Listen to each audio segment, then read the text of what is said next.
Bapak Ibu Saudara, anak-anak yang terkasih dalam Tuhan Yesus Kristus, salam jumpa kembali dan salam sejahtera buat kita semua. Hari ini adalah hari Rabu, di mana kita bersama-sama kembali akan beribadah keluarga. Dan kita saat ini masih beribadah bersama-sama dengan keluarga kita di rumah. Namun biarlah itu semua tetap terus menguatkan kita dan juga meyakinkan kita untuk bisa menjalani kehidupan kita pada saat ini. Dan dalam ibadah ini saya mengajak kita semua kembali merenungkan kebenaran firman Tuhan yang dalam ibadah ini diambil dari kitab Mazmur pasal yang ke-40. Sebelum kita merenungkan firman Tuhan, mari bersama kita persiapkan hati dan pikiran kita di dalam doa. Mari berdoa. Tuhan, kami bersyukur kepadamu. Kesempatan kami boleh berkumpul bersama dengan keluarga kami pada hari ini untuk beribadah, memuji dan memuliakan nama Tuhan adalah kesempatan yang diberikan Tuhan sebagai anugerah bagi kami. Saat ini kami mengucap syukur kepada Tuhan, menaikkan pujian kepada Tuhan, sekaligus juga memohon kembali kehadiran Tuhan melalui firman-Mu yang akan kami baca dan renungkan bersama-sama. Berkati kami semua Tuhan melalui firman Tuhan ini, sehingga kami boleh terus dikuatkan dan mendapatkan berkat melalui firman Tuhan ini. Kami akan membaca dan merenungkannya, biarlah Tuhan memberkati kami semua. Amin. Mari kita buka bagian Alkitab yang merupakan dasar bagi renungan kita pada hari ini, yaitu kitab Mazmur pasal 40, ayat yang ke-10 sampai ayat yang ke-18. Mari kita dengarkan firman Tuhan di dalam kitab Mazmur pasal 40 ayat 10 sampai 18. Aku mengabarkan keadilan dalam jemaah yang besar. Bahkan tidak kutahan bibirku. Engkau juga yang tahu ya Tuhan. Keadilan tidaklah kusembunyikan dalam hatiku. Kesetiaanmu dan keselamatan daripadamu kubicarakan. Kasihmu dan kebenaranmu tidak kudiamkan kepada jemaah yang besar. Engkau Tuhan, janganlah menahan rahmatmu daripada aku. Kasihmu dan kebenaranmu kiranya menjaga aku selalu. Sebab malapetaka mengepung aku sampai tidak terbilang banyaknya. Aku telah terkejar oleh kesalahanku sehingga aku tidak sanggup melihat. Lebih besar jumlahnya dari rambut di kepalaku sehingga hatiku menyerah. Berkenanlah kiranya Engkau ya Tuhan untuk melepaskan aku. Tuhan, segeralah menolong aku. Biarlah mendapat malu dan tersipu-sipu mereka semua yang ingin mencabut nyawaku. Biarlah mundur dan kena noda mereka yang mengingini kecelakaanku. Biarlah terdiam karena malu mereka yang mengatai aku syukur-syukur. Biarlah bergembira dan bersukacita karena Engkau semua orang yang mencari Engkau. Biarlah mereka yang mencintai keselamatan daripadamu tetap berkata, Tuhan itu besar. Aku ini sengsara dan miskin, tetapi Tuhan memperhatikan aku. Engkaulah yang menolong aku dan meluputkan aku. Ya Allahku, janganlah berlambat. Demikianlah pembacaan Alkitab. Yang berbahagia adalah setiap kita yang mau memelihara firman Tuhan dalam setiap langkah kehidupan kita. Terpujilah Yesus Kristus. Haleluya.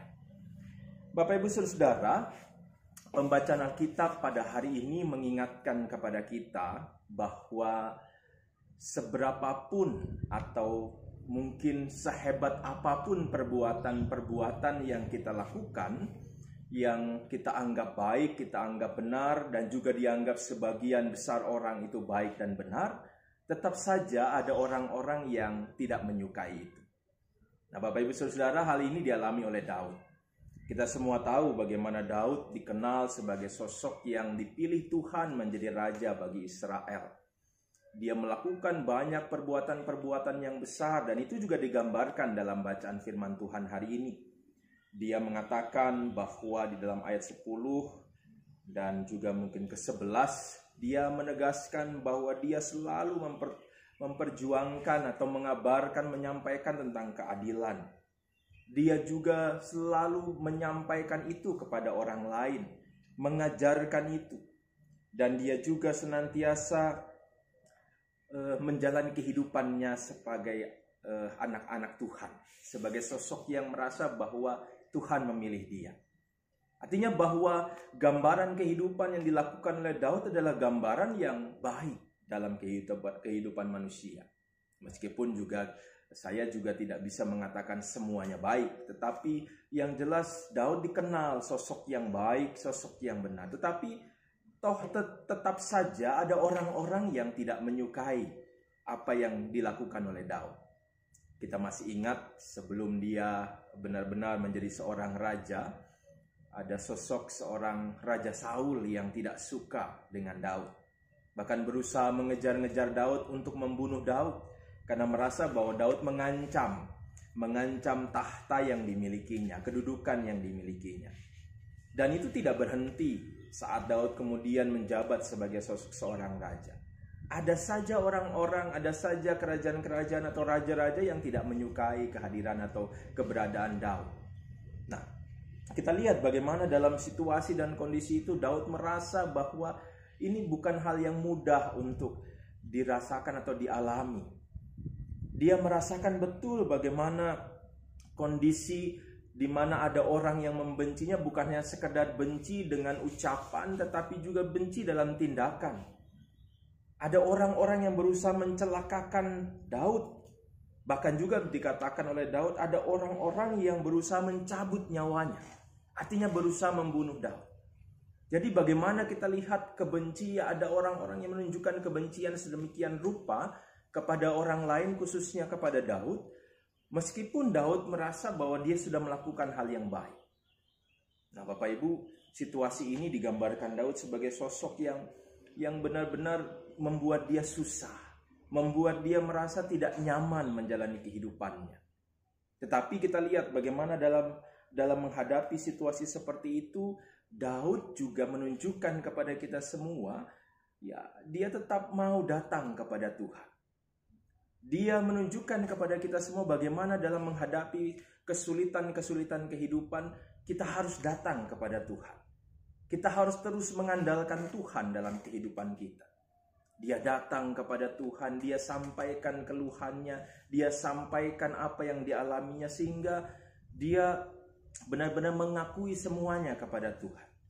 Ini sebagai sebuah bukti, sebagai sebuah pengakuan bahwa Daud memahami betul bahwa memang Tuhan yang mampu mengatasi segala sesuatu dalam kehidupannya.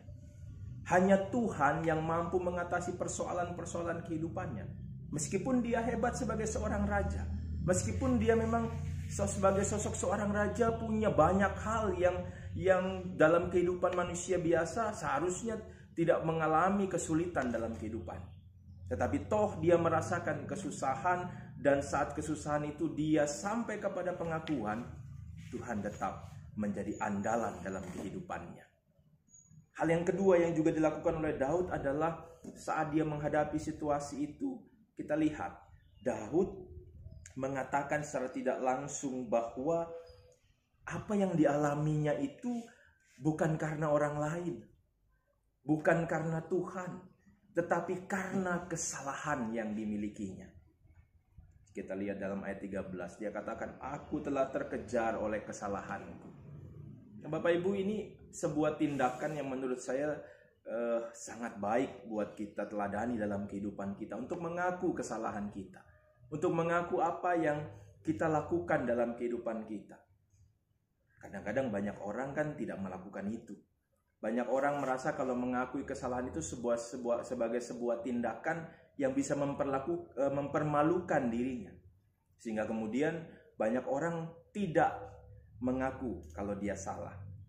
Tidak berusaha untuk mengakui kesalahannya. Sehingga pada akhirnya menutupi segala kesalahannya, dan pada akhirnya juga menganggap dirinya selalu benar. Menganggap tidak ada kesalahan, tidak ada hal yang salah dalam dirinya. Nah, kita lihat bahwa Daud memberikan sebuah teladan buat kita semua pada hari ini. Bahwa dalam kehidupan kita ini tidak bisa lepas dari kesalahan dan dosa. Kita ini selalu, meskipun sebaik-baiknya kita berusaha, tetap saja ada waktunya kita juga bisa jatuh dalam kesalahan dan dosa. Dan itu yang harus terus kita akui. Kita akui kepada Tuhan dan kepada orang lain di sekitar kita. Dan itu yang dilakukan oleh Daud. Dia mengaku bahwa kesusahan yang dialami bukan karena orang lain, tetapi karena kesalahan yang dilakukannya, karena apa yang dikerjakannya. Ya, meskipun tadi saya gambarkan Daud sosok yang baik dan benar, ya kita juga tahu bahwa Daud juga punya kesalahan. Salah satu hal yang dicatat oleh Alkitab adalah bagaimana hubungannya dengan Batseba yang membuat dia jatuh kepada kesalahan, jatuh kepada dosa. Tetapi ada hal yang baik yang juga dilakukan oleh Daud pada saat ini adalah mengaku kesalahan itu. Nah, buat kita juga seharusnya juga belajar dari hal ini, bahwa apapun yang kita kerjakan dalam kehidupan kita tidak pernah lepas dari kesalahan. Sehingga kita harus terus berusaha dengan kerendahan hati kita mengaku kesalahan kita, apa yang kita kerjakan, apa yang kita lakukan kepada Tuhan dan kepada orang-orang yang mungkin secara langsung atau tidak langsung kita sakiti lewat perkataan atau tindakan kita. Nah, hari ini Bapak Ibu Saudara, pesan Tuhan buat kita semua melalui Daud mengajarkan kita. Tadi saya katakan yang pertama mengajarkan kita bahwa sebaik apapun yang kita lakukan tetap saja ada orang yang tidak suka. Tapi jangan pernah berhenti berbuat baik. Jangan pernah berhenti hidup dalam kebenaran.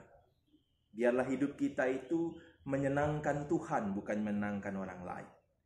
Yang kedua, kita belajar juga untuk selalu mengakui dalam kehidupan kita bahwa hanya Tuhan menjadi tempat andalan kita. Menjadi sosok yang bisa kita andalkan dalam berbagai situasi dalam kehidupan kita. Terkhusus saat kita mengalami kesulitan dan tantangan kehidupan. Dan yang ketiga, kita belajar juga dalam kerendahan hati, kita mengakui kesalahan, kita mengakui dosa-dosa kita kepada Tuhan dan kepada orang-orang yang ada di sekitar kita. Biarlah firman Tuhan ini memberkati kita dan mendorong kita untuk bisa menjalani kehidupan menjadi lebih baik lagi di dalam Tuhan. Dan biarlah kita senantiasa mengandalkan Tuhan dalam kehidupan kita. Tuhan memberkati. Mari kita berdoa. Tuhan, kami datang bersyukur kepada Tuhan karena kami juga boleh kembali merasakan kehadiran Tuhan melalui firman-Mu. Kami belajar dari Raja Daud bagaimana dalam kehidupan kami harus terus menjalani hidup dalam kebaikan dan kebenaran seturut dengan kehendak Tuhan. Dalam kehidupan kami juga kami harus terus-menerus mengakui dalam kehidupan ini keterbatasan dan kelemahan kami yang seringkali berbuat salah dan dosa. Dan biarlah kami juga terus mendapatkan pengampunan dari Tuhan dan juga dari sesama kami. Kami juga belajar pada hari ini untuk terus mengandalkan Tuhan di tengah-tengah kehidupan kami. Karena kami semua menyadari betapa lemahnya, betapa terbatasnya kami. Sehingga kami membutuhkan pertolongan Tuhan untuk menopang kami. Di tengah-tengah situasi dan kondisi yang harus kami hadapi pada saat ini, kami benar-benar membutuhkan pertolongan-Mu ya Tuhan. Dan biarlah setiap kami terus mau datang kepada Tuhan di tengah-tengah kehidupan kami untuk terus menyatakan diri kami bahwa kami mengakui Tuhanlah andalan kami. Tuhanlah yang senantiasa akan juga menopang kami saat menjalani kehidupan. Tuhan, mampukan kami untuk bisa menjalankan firman-Mu ini. Berkati kami semua sehingga kami terus dilayakkan Tuhan untuk bisa menjalani hidup seturut dengan kehendak Tuhan. Kami mohon pertolongan-Mu ya Tuhan. Kami mohon kasih-Mu selalu nyata bagi kami, sehingga kami juga terus dimampukan menjalani kehidupan. Tuhan mengenal kami masing-masing. Tuhan mengetahui kami, baik pribadi maupun bersama dengan keluarga. Dan kami hanya ingin berserah diri kepada Tuhan, karena kami semua percaya bahwa Tuhanlah yang selalu akan menentukan yang terbaik bagi kami. Tuhan Yesus, kami datang kepadamu, menyerahkan pergumulan-pergumulan kami, menyerahkan juga rencana-rencana kami. Biarlah Tuhan yang terus menopang kami untuk bisa menjalani kehidupan kami. Tolong kami juga ya Tuhan, di tengah-tengah kehidupan sebagai keluarga, dalam langkah-langkah kami, jadikanlah kami pribadi-pribadi yang lebih baik di mata Tuhan, dan biarlah hidup kami terus menyenangkan Tuhan. Berkati juga keberadaan persekutuan kami sebagai gereja Tuhan, terkhusus gereja yang kami layani, GPIB Air Hidup Kamal. Tuhan memberkati persekutuan ini, sehingga masing-masing kami bisa hidup dalam kasih, untuk saling mengasihi, untuk saling menopang dalam keberadaan kami. Dan biarlah persekutuan ini dipakai Tuhan menjadi saluran berkat Tuhan lewat pelayanan dan juga kesaksian yang kami lakukan. Berkati semua warga jemaat dalam kelemahan-kelemahan mereka, terkhusus dalam sakit penyakit mereka, dalam pergumulan-pergumulan hidup mereka. Tuhan topang mereka, Tuhan berkati. Kami juga doakan seluruh pelayan-pelayan Tuhan. Kami doakan agar senantiasa kami dipakai Tuhan melayani dan bersaksi, bukan hanya untuk diri kami sendiri, tapi juga bagi nama Tuhan. Berkati juga bangsa dan negara kami. Berkati juga pemimpin-pemimpin bangsa ini, Presiden, Wakil Presiden bersama para menteri, bahkan juga semua para TNI dan Polri, bahkan semua yang juga saat ini memimpin dan juga senantiasa boleh menjalankan tugas sebagai pemimpin bangsa ini. Tuhan berkati senantiasa. Kami doakan terus buat proses pemulihan bangsa ini. Biarlah Tuhan yang terus menopang pemulihan bangsa ini, dan oleh kekuatan dan kasih-Mu, kami juga boleh merasakan pemulihan dari Tuhan. Tuhan Yesus, inilah kami sebagai anak-anak-Mu. Kami datang dalam iman pengharapan kepada Tuhan. Biarlah kasih-Mu yang menopang kami dan mampukan kami untuk terus berjalan di dalam jalan Tuhan. Kami serahkan doa kami ke dalam tangan kasih-Mu, Tuhan Yesus Kristus, Tuhan dan Juru Selamat kami yang hidup. Amin. Bapak Ibu, ibadah kita selesai. Kiranya firman Tuhan memberkati kita semua. Tetap sehat, tetap sukacita, jagalah kesehatan diri kita, keluarga maupun lingkungan sekitar kita. Jadikanlah diri kita juga sebagai alat-alat Tuhan dalam rangka menopang dan mendukung program-program pemerintah untuk pemulihan bangsa ini. Sampai jumpa di lain kesempatan. Tuhan memberkati kita semua.